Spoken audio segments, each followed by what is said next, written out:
Ça, c'est la raison pour laquelle j'aime beaucoup les consolidations d'aide parce que ça peut vraiment alléger les paiements mensuels et faire en sorte que les gens respirent plus sans forcément avoir un impact, comme par exemple une proposition de consommateur, une faillite ou quoi que ce soit. Ça n'a vraiment pas le même impact. Donc, par exemple, si tu as une carte de crédit de 20 000 que tu dois sur cette carte de crédit, chaque mois, tu dois payer 1 000 pour pas que ça affecte ton bureau de crédit.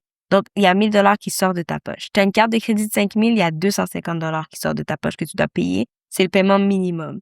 Ensuite, tu as une marge de crédit de 20 000. Là, c'est différent parce que le paiement minimum, c'est en fonction du taux d'intérêt. Donc, ça sera environ 150 par mois. Donc, il y a vraiment une grosse différence entre une marge de crédit et une carte de crédit.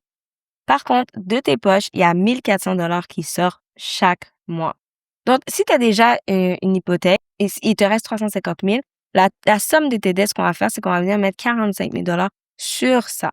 Donc, tu payais, par exemple, 1 868 par mois pour cette hypothèque-là en mettant le 45 000 sur la nouvelle hypothèque, donc environ 395 000. Tu vas maintenant payer environ un taux de 4,14.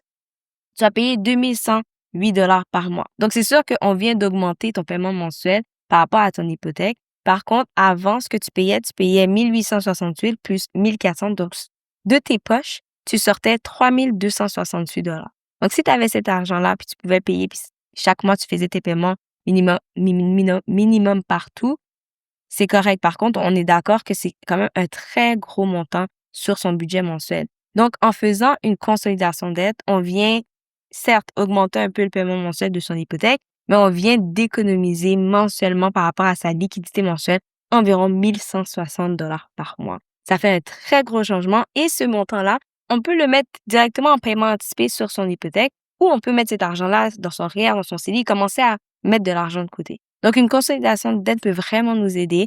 Et moi, je dis toujours aux clients, quand on finit de faire la consolidation de dette, c'est de ne pas se réendetter, mais vraiment d'utiliser ça à son avantage. Si toi, c'est quelque chose qui t'intéresse, tu as déjà une propriété et tu voudrais qu'on consolide le tout, envoie-moi un message à ce numéro de téléphone-là et on va pouvoir regarder ça ensemble.